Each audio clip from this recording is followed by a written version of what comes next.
hein. Le terrorisme a des objectifs. Par exemple, forcer l'État à libérer des gens. Forcer l'État à payer une rançon, par exemple. Hein. En tous les cas, cet objectif passe par la violence. Donc, le problème, c'est comment on va théoriser la violence par rapport à des objectifs. Là, visiblement, ce qui se passe avec la manière dont vous parlez de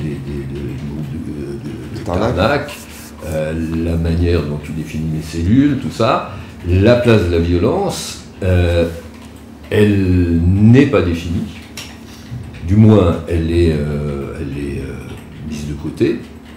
Elle peut surgir comme elle ne peut pas surgir. En tous les cas, elle n'est pas le moyen qui doit permettre d'atteindre un objectif politique notamment. Il me semble qu'il faut revenir à la définition du terrorisme.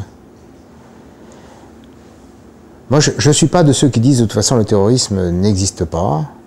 On est toujours... Le terroriste d'un côté, c'est le résistant de l'autre. Donc, il me semble quand même que les attentats aveugles contre des civils, que ce soit les bombes dans le métro de Londres, de Madrid, ou que ce soit les bombes larguées d'avions sur les immeubles à Gaza, c'est du terrorisme. Je pense que s'en prendre de façon indiscriminée à des civils qui n'y sont pour rien, on peut qualifier ça de terrorisme. Mais ce sont quand même des événements bien déterminés, pas si fréquents, en dehors d'Israël-Palestine, où c'est quotidien, où le terrorisme d'État est à l'œuvre de façon continuelle, en dehors de cet endroit. Et je pense qu'il faudrait dire en dehors même de ces soi-disant guerres justes qui ont lieu en Afghanistan et en Irak, où là le terrorisme d'État sévit de façon quotidienne. Dans nos contrées occidentales et bien élevées, le terrorisme est quelque chose de rare et de bien clairement défini. Mais, sous ce terme, qui n'est alors à ce moment-là, qui s'étend de façon absolument rampante et polycentrique, sous ce terme, on regroupe toute une série d'activités qui n'ont plus rien à voir avec le terrorisme. Alors, je pense que le terrorisme aujourd'hui, finalement, c'est l'image du mal qui était autrefois le communisme.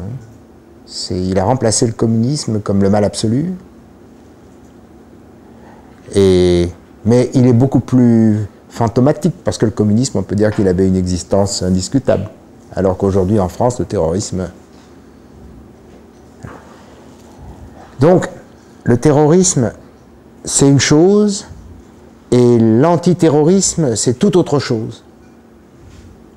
L'antiterrorisme et le terrorisme sont liés en rien. Il y a le terrorisme qui existe, en effet, qu'on peut considérer qui existe sous la forme d'attentats aveugles contre des civils. Et puis il y a l'antiterrorisme qui est un immense moyen de gouvernement, un immense moyen de contrôle de la population. Grâce à l'instauration de quelque chose qui n'a jamais existé, enfin, jamais, disons, depuis peut-être depuis la fin du Second Empire, c'est-à-dire la criminalisation de l'intention. Puisque la grande cause d'inculpation dans les affaires prétendument de terrorisme, c'est l'association de malfaiteurs en relation avec une entreprise terroriste.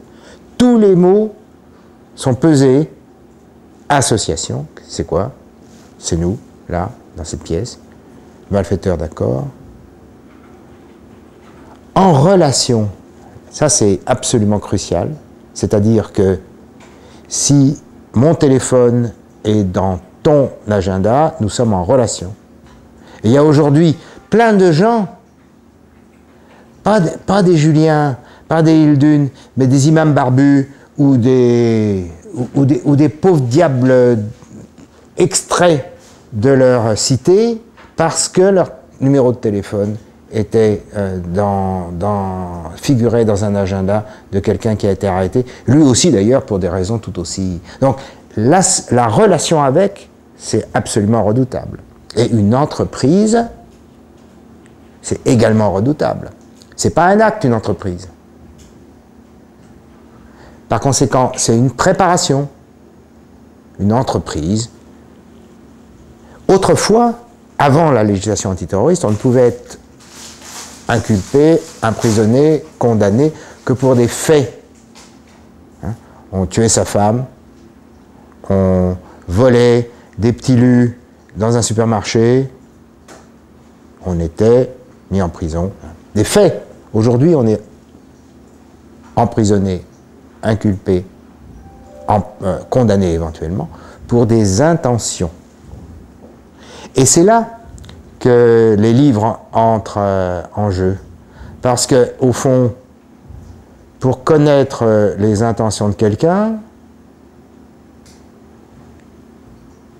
il faut connaître ses opinions.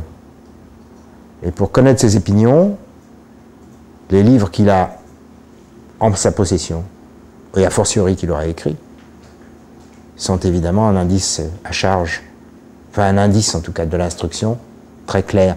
Donc il est tout à fait normal que l'insurrection qui vient soit entièrement versée au dossier de l'instruction de Julien et des inculpés de Tarnac.